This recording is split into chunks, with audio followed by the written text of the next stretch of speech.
Mr. Bacon. General Fotel, thank you for your leadership, and I appreciate and thank the men and women who serve in the United States Central Command. I was a 4-time deployed veteran of the command and proud of that. I'd like to drill a little more into the Iranian influence in Syria itself and that specific problem set. Iran has propped up Assad, I think maybe more so than Russia, but the two together have clearly been working together. They got advisors, they have sent fighters to Syria, have encouraged Hezbollah to be supportive. Shia militants from other countries have been sent there. They've sent weapons, cash, petroleum.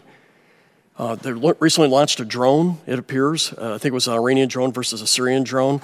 So what I'm hearing from you, and please correct me if I'm wrong, if my characterization's not right, that we do have a grander strategy that focuses on Iran in your AOR, but in Syria itself, we really don't have a strategy that limits Iran's influence in Syria. Is that a true characterization?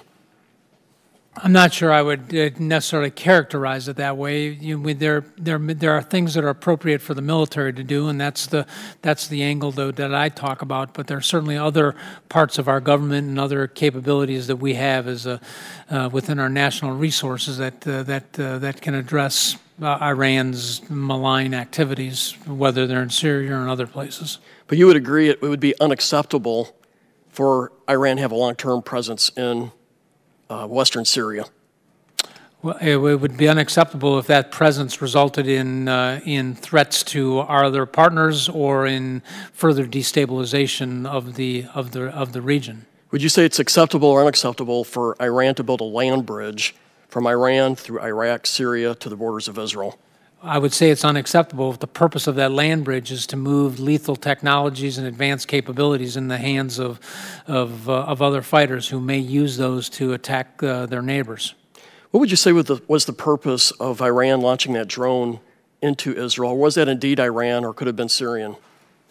I'm not sure. I think that's probably a better question for the Iranians here in terms of that. There seems to be a recent decline in Iranian harassment of our ships in the Persian Gulf and in the Straits. Is that true, and why do you think that may be?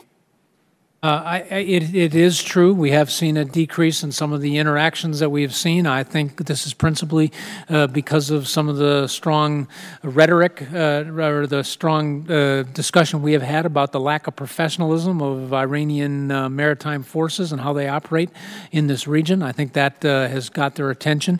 I also do think they are perhaps concerned about our stronger position on some of Iran's activities beyond just their nuclear weapons program here, and so they're paying attention to that. I would tell you, Mr. Congressman, that one of the things we are concerned about is their increasing use of UAVs. While we may see decreases with some of their activities in this area, I'm equally concerned about their increasing use of UAVs that could pose a threat to our maritime activities in the region. Okay, thank you. Are we actively interdicting shipments to the Hezbollah in Lebanon from Iran? I think that's probably beyond the discussion in this room.